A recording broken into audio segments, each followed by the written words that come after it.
Urban legends come from many places. Sometimes a parent tells their kid a shocking what if to tell their kid to stop doing something they shouldn't be. Sometimes they come from teens trying to scare each other and use real life ominous settings as the basis, adding a sense of reality to their story. But you can't deny that they're always fake, right? Well, I'm here to tell you that that may not always be the case. So, here's my top 10 urban legends based on true stories.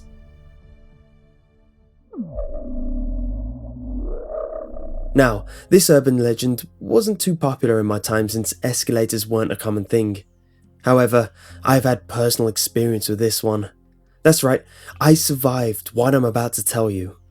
You see, kids have an annoying habit of not wanting to tie their shoes. So parents will tell them that they don't want the escalator to catch their foot and grind them into spaghetti. Now this one has an air of believability for a kid. I mean, these metal moving stairs have the power to carry many fully grown humans up and down many floors. So the idea of getting caught and dragged down is plausible in a child's mind. And as they grow up and find that there never really comes such an incident, you realize you've been bamboozled, tricked into being more obedient through fearful legends told by parents. However, there is some truth behind this claim. To quote a National Certified Escalator Safety Inspector, Kevin Doherty, shoelaces will get sucked up, like sucking soda through a straw. It'll suck right in. Now, eating your shoelace isn't bad, but it has led to toes and feet getting chewed on by the jagged, metallic maw of the escalator beast. And it gets worse, because the natural reaction is to try free yourself from the beast. You see, the small gap between the edge and the moving parts are more than adequate for shoes of any size. However, children's fingers don't get a free pass. In 2003, a 5-year-old girl had her hand caught in the comb plate on an escalator as she was trying to remove her shoe that had also become caught in the plate. The girl had to have 3 fingers and part of her hand amputated. It doesn't just end with feet, fingers and hands either. On the 2nd of March 2005, Boston, a 34-year-old man was strangled by an escalator after his sweatshirt became entangled in the mechanism. These are just a few of the ones I could find, but I'll spare you the detail and your lunch. And, oh, what happened to me? Well, when I was younger, I got my shoelace caught when one of the first escalators was put in our town. It was a big thing. However, escalator safety wasn't exactly well known at the time. My foot was never the same. Just kidding, a staff member came over and yanked on it until the end broke off. But my shoelaces were never the same.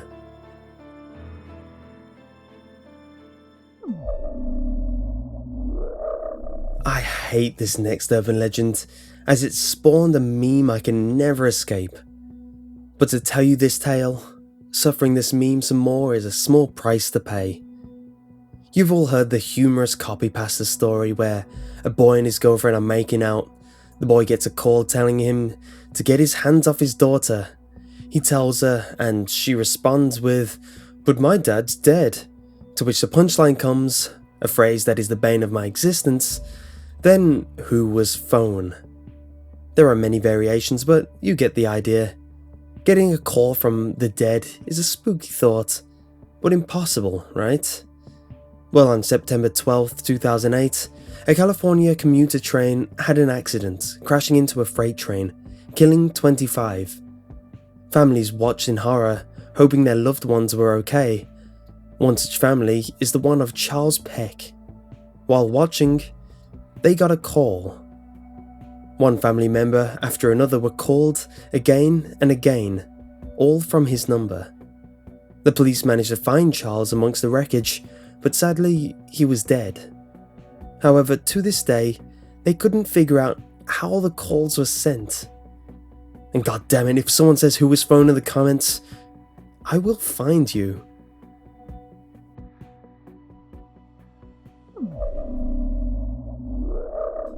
Ever had the feeling like you're being watched? This is the premise of a lot of horror stories, as I know too well. This feeling of being observed is often an irrational one. The chances of someone actually being there is so slim that you discount it as impossible. But I'm about to change that feeling of security. In Japan, a 57-year-old man was living by himself, and he started to notice some strange phenomena. Objects would start going missing or be misplaced from where he had thought he had left them. Food started going missing too that he swore he hadn't eaten. It's easy to think the man was becoming senile and his memory was failing him. To make sure he wasn't crazy, or to catch himself possibly sleepwalking, he set up cameras around the house, and, like a scene from a horror movie, played them back the day later. Now, I want to tell you he saw nothing, that it was all in his head so you can have a pleasant sleep tonight. But I'm not. You see, he saw a woman emerge from his cupboard. Now, I'm sure you want me to tell you it was a burglar who snuck into the cupboard and was biding her time for an escape. But I'm not. You see, the gut-wrenching twist is that, at the end of the footage, the perpetrator crawled back in. The old man called the police and pointed out that the locks were all fine and the windows were shut, showing no evidence of tampering. So, in other words, the woman had been living in the house the whole time. Now, this couldn't have been over a long period of time. After a search, they found her huddled in the cupboard. Apparently she snuck in and slept, ate, and even washed for an entire year. And most average Japanese places are quite small, so imagine how many places someone can hide in your house.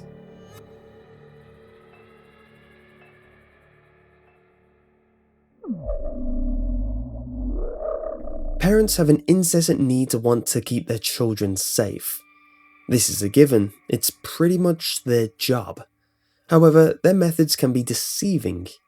A story parents tell their kiddos to keep them safe from trash compactors or garbage trucks is that they'll whisk you up and grind you into mush. That's enough to keep anyone away from those relentless crushing monsters. This is another story that people think was made up to keep them safe. However, not everyone is alive to think that. In Luxembourg, a teenager had the genius idea of hiding in a garbage can. I mean, there's totally no reason why they're kept outside the house on certain days a week. To his surprise, the bin men loaded it up, and the truck hauled up the content like any other bin. It must not have been fun or common practice to watch the trash empty out, because it wasn't until the crush button was pressed, and the gut-wrenching screams bellowing out the metal maw, mixed with the grinding of bones and squishing of guts, told that someone was inside. I guess no one ever planned for a teenager hiding in a bin and falling asleep contingency, because there was no way to stop the machine. So the innocent bin men were burdened to stand there and wait until the truck finished compacting the teenager to death. And this isn't an isolated incident. There have been more.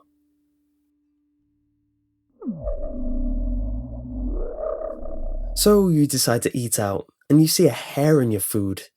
You're completely disgusted and demand it to be remade or a refund. That was just for a hair. What about a toenail? That's happened to my dad before. What about a human finger? If you get stressed out over a hair, you're not gonna like this one. Rumours spread easily, and soon you start hearing that the kitchen has been used to dispose of human corpses. But that's just an urban legend, right? On September 2012, a Lomita chef admitted to cooking his wife to destroy the evidence and was convicted of second-degree murder. There was even a recording of the man explaining the 4-day process to authorities. What happened was, in 2009, the chef, David Vanes, had an argument with his wife to which he restrained her with duct tape. Vanes said he found his wife dead the morning after. It seems he doesn't have a very good understanding that humans need to breathe. To quote Vanes in his confession, "I took some things like weights that we used and I put them on top of a body, and I just slowly cooked it, and I ended up cooking her for 4 days." If he hadn't been caught, people at the Time Contemporary cafe may have been noshing on some pulled human sandwiches.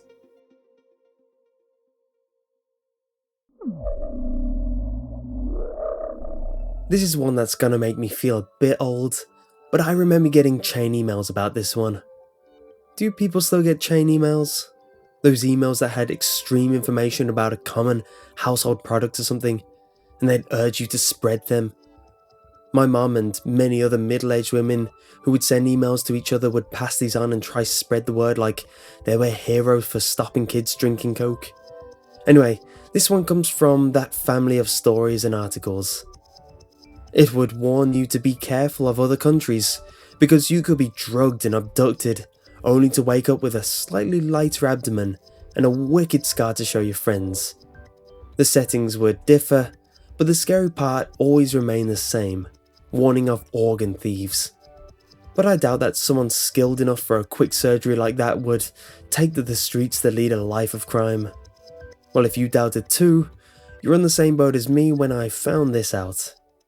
In India, construction worker Mohammed Salim was ecstatic over his new construction job in New Delhi. He was told to travel to the city and wait in a specific building. Of course, he went, and unfortunately, the employer never shown up. However, men in masks did, and they drugged him. He later awoke on a metal gurney with a poorly stitched wound on his side and one less kidney. He was told that if he told anyone about this, he'd be losing more than just a kidney. This all seems very planned out, and the scary thought is that means they've had practice in some horrible, almost supervillain sounding scheme. These people would steal organs from the poor and sell them to the rich.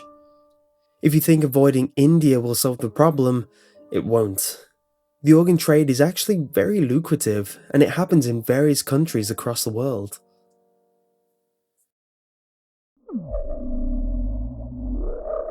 Whether you are camping around a friend's house or searching for creepy urban legends, there will always be one person who brings up the Bunny Man. A story mainly spread throughout the Washington, D.C. area. This story tells of an axe-wielding psychopath who wears a bunny mask. As usual with these tales, the masked maniac stalks the woods, waiting for unsuspecting victims, and lashes out. Survivors spread word of this legend, and always end with, "He has never been caught, and some say he still stalks the woods to this day." Usually said like that. This is a story that scares the pants off you if you're 10 or younger, otherwise you just laugh it off. And if you're in that older demographic, currently leaning back in your chair or lying in your bed with a safe smile on your face, may I remind you this is the top 10 urban legends based on truth. In October 1970, Robert Bennett told police that shortly after midnight last Sunday, he and his fiancée were sitting in a car in the 5400 block of Guinea Road when a man, dressed in a white suit with long bunny ears, ran from the nearby bushes and shouted, "You're on private property, and I have your tag number." The rabbit threw a wooden-handled hatchet right through the right front car window, the first-year cadet told police. As soon as he threw the hatchet, the rabbit skipped off into the night. Bennett and his fiancée were not injured. Police say they have the hatchet, but no other clues in the case. This isn't an isolated incident, as on the same road, this night's rabbit, wearing a suit described as grey, black and white, was spotted a block away at 5307 Guinea Road. Paul Phillips, a private security guard for a construction company, said he saw the rabbit standing on the front porch of a new but unoccupied house. "I started talking to him," Phillips said, "and that's when he started chopping. 'All you trespass around here. If you don't get out of here, I'm going to bust you on the head,' Phillips said the police told him as he whacked 8 gashes in the post. Phillips said he walked back to his car to get his handgun, but the rabbit, carrying the long-handled axe, ran off into the woods.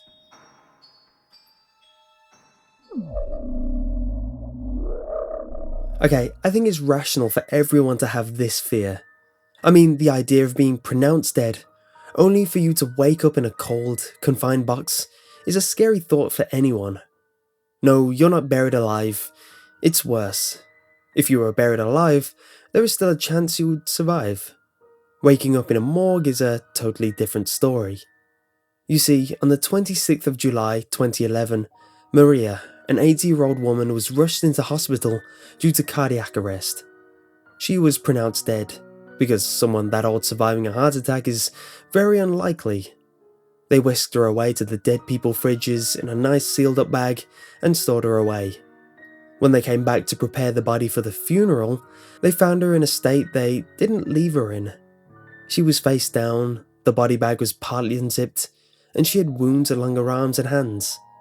At first they thought that they had some incompetent staff, but later investigation revealed much worse. Miss Maria wasn't dead when they put her away. She was unconscious. When she woke, she must have panicked and caused the wounds on her arms trying to escape. But inevitably, she slowly died from the cold, agonizing death.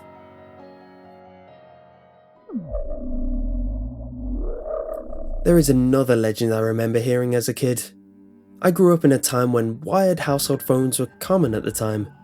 Since everyone had one of these, a lot of people bought into the tales of lightning during a thunderstorm, shooting through the receiver and jolting you with enough juice to power a house. These rumours were usually pinned to technophobic elders who would want to talk to you more and use the lightning storm as an excuse to force your attention. I thought that too, until I found this New York Times article aptly titled, "Lightning in Telephone Lines Caused Jersey Youth's Death." It's in all capitals, so you know it's serious. Anyway, it tells of a 17-year-old Jason Finley, who was electrocuted when lightning apparently caused an electrical surge to shoot through the telephone wire and enter the opening of the boy's left ear, causing his heart to stop beating. This isn't a one-off either. Several weeks before Mr. Finley's death, a man was found unconscious with the telephone receiver in his hand after receiving an electrical jolt. He survived. And shortly after that, in two separate incidents, two residents reported receiving electrical jolts over the telephone during heavy thunderstorms. Now I bet you're sat there giggling at the thought of wired phones as you sit there tweeting on your cellular devices with your hashtags and Instagrams, but you aren't immune from danger. MedPage today put out an article warning people of the dangers of using mobile phones in thunderstorms, claiming it greatly increases the chance of getting struck. The article tells of a 15-year-old girl who was struck by lightning while she was using a cell phone in a large London park during a storm. The girl had no recollection of events because she had asystolic cardiac arrest, wrote Swinder Esprit, MD. She was successfully resuscitated, but 1 year later she was a wheelchair user with complex physical, cognitive and emotional problems, as well as a persistent performation of the left tympanic membrane with associated conductive hearing loss on the side she was holding a mobile phone.